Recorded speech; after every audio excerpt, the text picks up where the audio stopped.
Ruby and her friends continued to watch the massive carnage, and that One Eye was leaving behind. All the guards tried their best to injure One Eye, but nothing worked.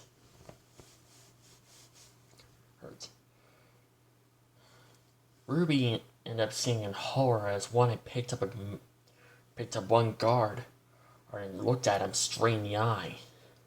I bit his head off.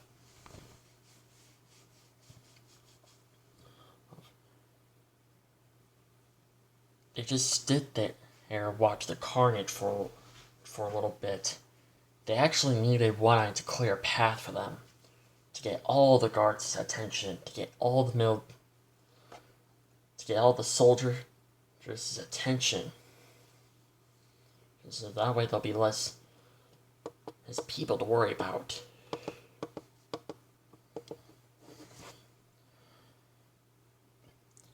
It was then and there everyone realized why Grid was so terrified of One Eye, and why One Eye was the most feared xenomorph out of all of them.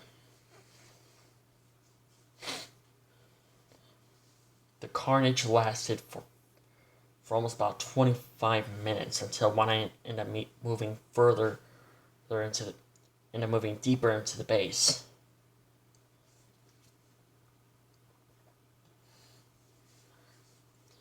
He's killing more people in the process. This was the opening that Ruby and her friends were looking for.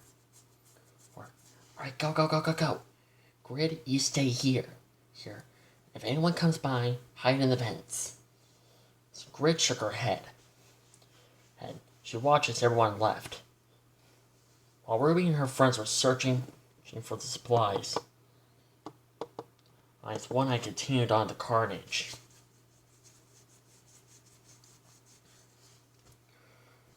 He continued killing hundreds and hundreds of people that got in his way.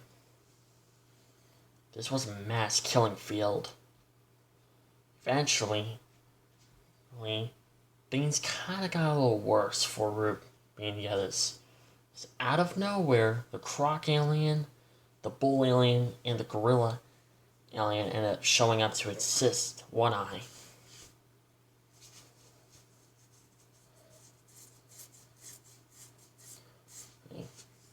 And even the Scorpion alien, the Mantis alien, and the Snake alien ended up showing up as well.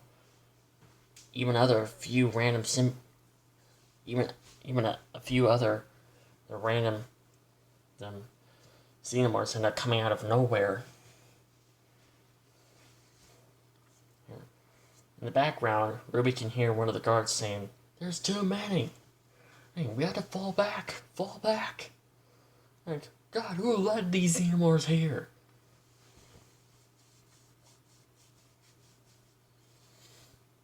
Ruby, being on the outside, knew this was the best idea she came up with, but deep down, she hated herself for coming up with this stupid idea. She's getting hundreds of people killed. Remembering what Jackson told them, they are ruthless and they killed hundreds of people as well. So in a way, they deserved this. They deserve this more than anything. It took Ruby and the others it didn't took them long to find the supplies that they needed.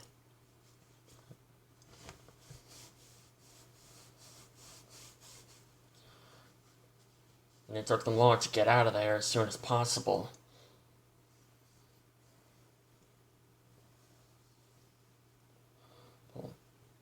They ended up taking the very same direction where they went, hearing the massive carnage along the way. And while they're on their way out, they can hear One Eye's roar in the distance. Oscar placed his hand on Ruby's shoulder. "You did the right thing." "I know. I know I did the right thing on leading One Eye and the other Xenomorphs. Well, mainly One Eye. But I know I led them there to take care of that so that we can get the supplies, but I just can't help to feel guilty at the same time.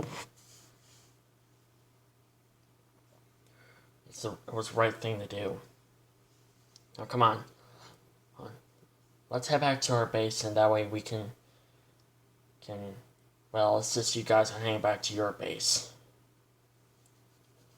As long as you guys keep your end of the deal, that you'll help us get out of here as well. Oh, don't worry, we'll help you get out of here as well. Right, Jackson? Oscar asked. Well, Jackson, of course. There should be more, or little emergency ships to get us all out of here. At least we can take some survivors with us. Not all, but at least we can take some. That they can all agree on. The soldiers insist Ruby and her team until they got back to their little bait. Until they got back to Jackson's little base. Alright, good. Alright, so now that we got that, there's only one more thing we need to get, and that is fuel. Fuel? Yeah, the ships are currently running low. Not a whole lot of fuel. Might last for a day or two, so we need a lot of it. And this is where the bad news comes in. Oh boy, what is it? What's the bad news?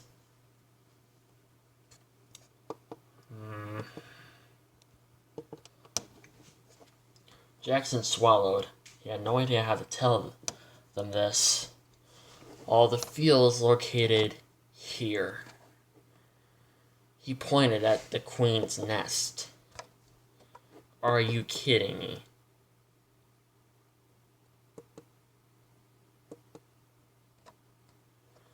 No, I am not kidding.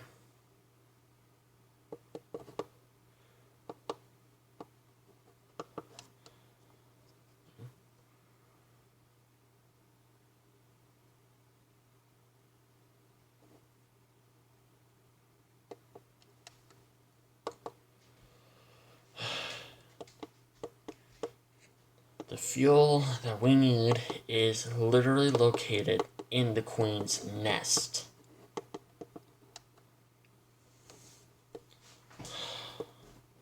Well, that's just great. And how do you suppose that we get down there? I don't know. No one's ever really came out of there alive. So, you expect us to go all the way down where the Queen's at?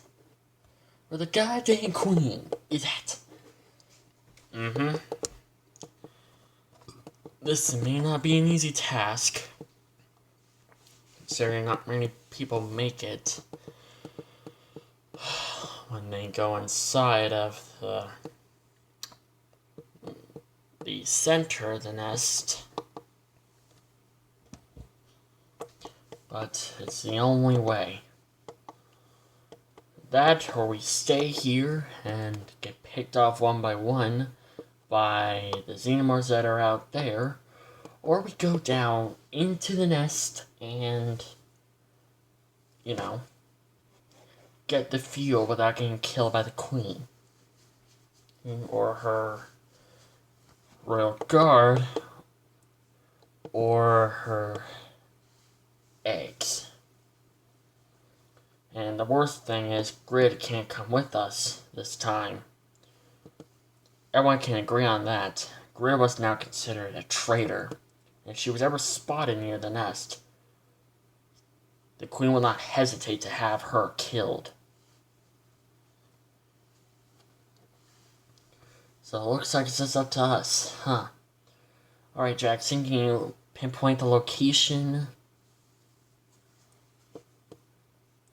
of the nest? Yes. Jackson immediately pinpointed the location of the xenomorph nest. It was quite a long way down. It was quite a long way as well.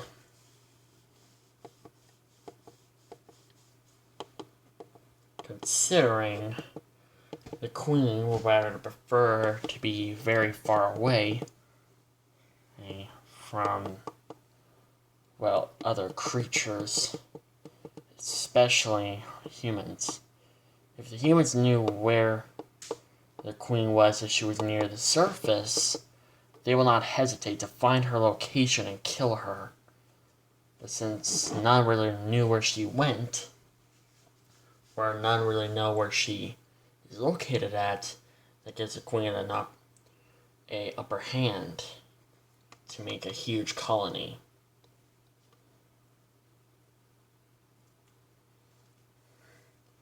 And just like that, Ruby and the others began their journey.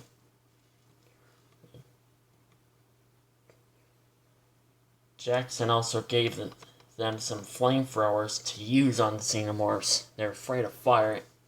And the best thing is they can roast all the egg. They can burn all the eggs.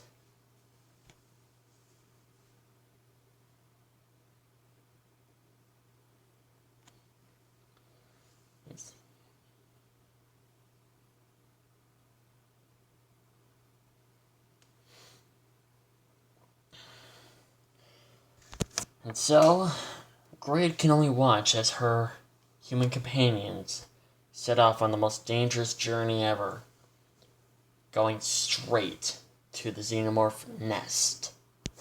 It was the only way.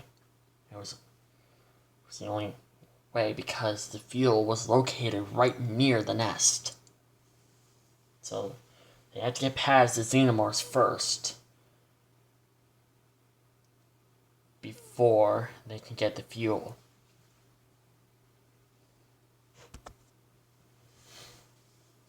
Plus, they had a few soldiers with them as well.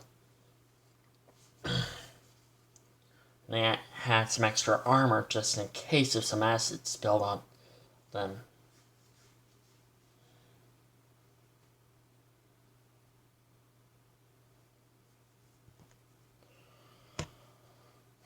And just like that, they were off. They continued on, knowing that Gray cannot help them this time for real.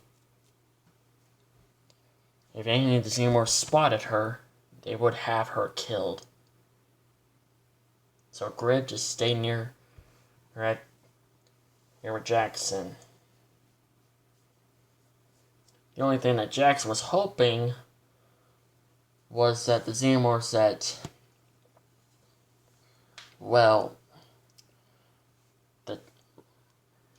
Ruby sort of lured to his brother's base were still distracted, so the majority of the guard were still distracted, and hoping that none of them come back bringing human hosts for the eggs. He was also hoping that his brother will not find out who did this and doesn't proceed to follow Ruby and her friends to the nest.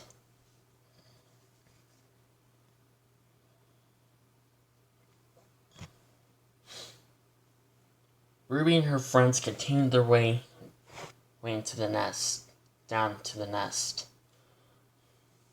Already they were encountered by a small group of xenomorphs, but the soldiers took care of them almost instantly. So, nothing to worry about. So they continued on their little path to the nest.